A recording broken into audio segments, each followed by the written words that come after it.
Tingnan ko nga yung truck niya kung malinis. Linisin niyo yan. Meron pa yata pasalubong sa'yo. Ano ba yan? Binili ni Bayaw yan, binili. Shout out kay Bayaw. Kay Bayaw na mapagmahal. Eto boy! Magkati-hatian na kaya natin to. Oh, ibibigay ni Bayaw ba to sa kanyang chicks? Tapos mabe-break. Ay, mababasted. Bayaw! Eto oh, kita ko to oh. Kaya pala gustong bumiyahe ng ano ah. Good morning po mga boss ko. For today's video, mag-isa lang po ako ngayon nagbibideo ngayon. Dahil yung pong aking pong kasama na video cameraman, yung aking pong editor na si Clip ay meron pong sakit. So pinagpapahinga ko muna sa kanyang kwarto. Yun naman pong aking pong kasama dito sa opisina, yung sekretary ko po. Nagka-problema naman po sa kanila, kaya mag-isa lang po ako. Ganun pa man mga boss ko, nagtatrabaho na po tayo kanina pang maga. Mag-isa lang po ako na nag-iintindi. Okay lang po at kayang-kaya naman. Kanina po, ito po yung nagawa na natin sa bodega. Na-check na po natin yung ating pong mga 10-wheeler na binabiyahe. Yung pong pinagagawa po natin na double screen, ongoing na rin po. At saka po yung forward kahapon na nagka-problema sa biyahe. Bumiyahe po ng Pangasinan. Nakalimang hinto daw po sila dahil nagbabara yung sa may strainer, doon po sa fuel filter. Nagkaka-problema dahil yung pong tangke ng ating pong forward truck ay madumi na daw po. Pinabababa ko na po yun. Ongoing na po yung pagtatrabaho nila doon. Kaya yung pong mga driver, bago tumakbo mamayang hapon, bago sila bumiyahe, pinagtrabaho ko muna po. Kaysa po kako na itawag pa natin yan ng ibang mekaniko, at least, kaya naman nila, sila na lang po yung binibigyan ko ng extra pay. So, ito po yung kanina pong naging trabaho na po sa bodega. Pakikita ko po sa inyo. Good morning po mga boss ko. Andito na po yung kukuha ng ating pong close ba na green. Kukunin na po nila to at iuwi na po nila sa kanila. Mga ni-request po dyan, nagawa na po natin. Tulad po nung sa cambio, aircon, at saka po yung handbrake. Ready for release na po ito. Uwi na po ito at ibibiyahe daw po ito ng gulay, sibuyas at iba pang mga kargamento na po pwede po nilang ibiyahe. Ang status po ng ating pong dump truck, ito. Tubular na lang po, ilalagay po natin sa taas. Ayan, ito po ang naging problema kahapon. Pumakot po yung aking forward. Naging problema, 5 times na huminto. Madumi po pala yung tangke ng crudo. Ongoing pong gumagawa ang aking pong super driver. Super driver, tumingin ka muna. Tumingin ka muna. Ayan. Si Mark John po, ginagawa na po niya yung ating pong forward dahil madumi po yung tangke. Ang aking po instruction, tanggalin yung tangke, ibaba at bugahan ng power spray. Tapos palitan ng fuel filter, palitan ng yung mga hose, i-check para po luminis at hindi po humihinto. Wala po akong kasamang cameraman dahil nilalagnat po si Clip. Clip, magpagaling ka lang dyan sa kwarto mo. Tuloy-tuloy pa rin po tayo sa ating pagbablog dahil kailangan po natin ipakita yung mga nagiging trabaho po natin. Nagsabi din po yung ating pong driver ng ating pong 10-wheeler, yun daw pong kanyang clutch. Ayan, yung clutch master. Nireport po sa atin ng driver dito. Ng driver ko po, nireport yung kanyang 10-wheeler. Kailangan daw pong palitan. Binaklas na din po nila yan. Sabi ko, basta meron kayo naramdaman na problema, nakakita na problema sa inyong truck, ayusin na agad para sa biyahe, hindi kayo maproblema. Dahil malayo po minsan na nagiging biyahe nila, mahirap naman po yung pag nasa biyahe, dun po hihinto at hindi po dadating yung kargamento na inaasahan po sa atin o mga umu-order po sa atin ng ating mga kargamento. Ready to pull out, pwede na silang bumiyahe. Boss, saan kayo bibiyahe ngayon? Kabanatuan lang. Kabanatuan, ito. Kabanatuan City, uwi na yung truck. Andiyan naman na yung ORCR.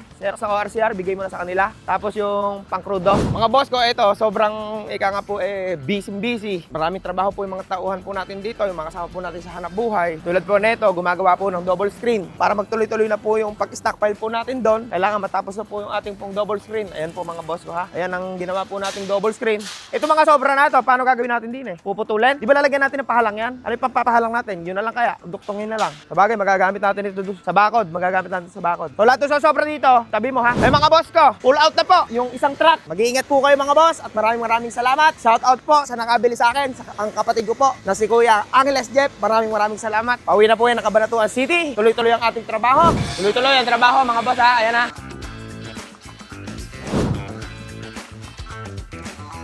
Yan mga boss ko, tuloy-tuloy ang trabaho, tuloy-tuloy ang ating mga obligasyon para sa ating mga kasama sa hanap buhay. Ang ating pong truck, ang ating pong mga driver. Kaya naman po dito, yung pong mga driver ko, dahil pinakikitaan po natin ng ika nga po malasakit sa kanilang ginagawa. Hi guys! Papasok na po si Bella. Shout out kayo.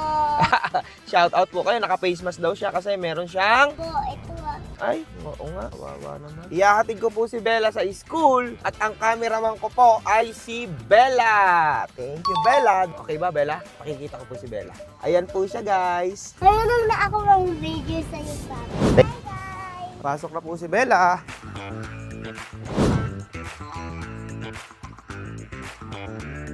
Bye-bye. Bless na.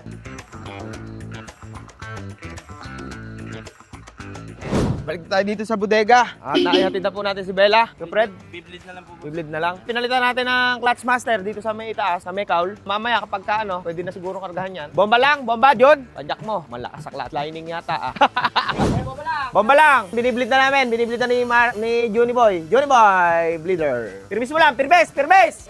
Bomba. Tingnan ko nga yung truck niya kung malinis. Linisin niyan, meron pa yata pasalubong sa'yo. Ano ba yan? Binili ni Bayaw yan, binili. Shout out kay Bayaw. Kay Bayaw na mapagmahal. Eto boy! Magkati-hatian na kaya natin to. Oh, bibigay ni Bayaw ba to sa akin yung chicks? Tapos mabe-break. Ay, mababasted. Bayaw! Eto oh, kita ko to oh. Kaya pala gustong bumiyahe ng ano ano ba yan? Buko pie? Ano? Ay, egg pie. Uy. Batangas! Egg pie. Yan ah. Andun, egg pie. Uwi-uwi. Buko pie! Buko pie! Hindi, egg pie daw. Okay na? All goods? Ganun sana, oh. Parang pagka nandito lang yata ako, ah. Ano mo kay Bayaw? Basta na-discard kami, man. Ay, parang nandito lang yata ako, ah. Tsaka nagpunas, ah. Hoy, then nakabuko pie pa, naka-egg pie pa, naka-egg pie. Ah, bakit? Tinanong mo na naman kasi ni Bayaw, umirechi mo. Hoy, naka-egg pie pa. Tinanong ni Bod, kanino? Ano ba to? Hinahabol yung bilihan ng egg pie. Di ba, dadaanan namin talaga yun. Ay, balik muna tayo sa opisina dahil nakita naman na natin yung mga trabaho nila. At yung pump forward, pinaayos natin, pinabababa natin yung tangke ng crudo dahil madumi daw. Kailangan nating i-power spray, pababa muna natin. Tapos, ongoing yung paggawa ng ating pong double screen, pado sa stockpile. At yung pong isang 10-wheeler natin, inayos po natin yung clutch master. Tuloy-tuloy yung trabaho tulad nito. Ongoing siyang nilalagyan ng mga sidings. Lalakarin na po natin yung kanyang hauling pass sa Kapitolyo para maayos na po natin at pagka okay na po ito, rekta biyahe na po ito mga boss. Shout out po sa inyong lahat, sa lahat po ng gustong magpatambak dito sa bayan ng Saragosa, Nueva Ecija, i-PM nyo lang po ako dito sa aking page. Kahit po saan lugar, pwede po tayo magtambak. I-message nyo lang po ako dito sa ating pong FB page. Baka sakali pong pumasa yung ating pong panambak sa inyo, yung presyo, at magkasundo po tayo doon po sa gagawin para sa inyo pong lupa. Balik muna po tayo sa opisina.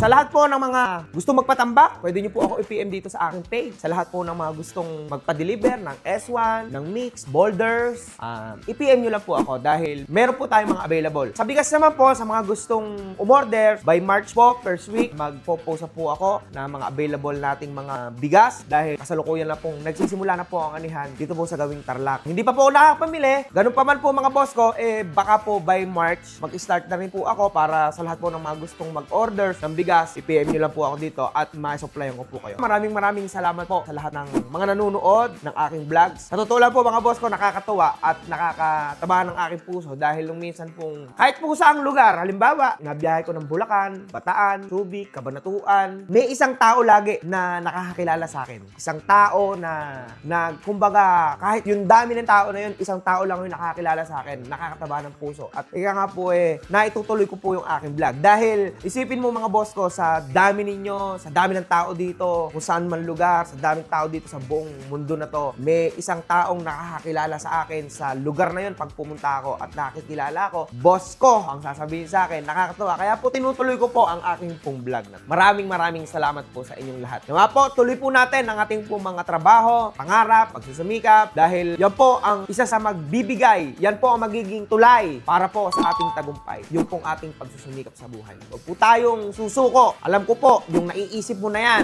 yan mismo ang magbibigay tagumpay para sa inyo. Subukin man tayo ng panahon, importante na subukan din po natin yung pong kakayahan natin para sa ikagaganda at ikatatagumpay ng ating buhay. Maraming salamat po sa inyong lahat at mag-iingat po tayo. Basta huwag po nating kalilimutang umawa.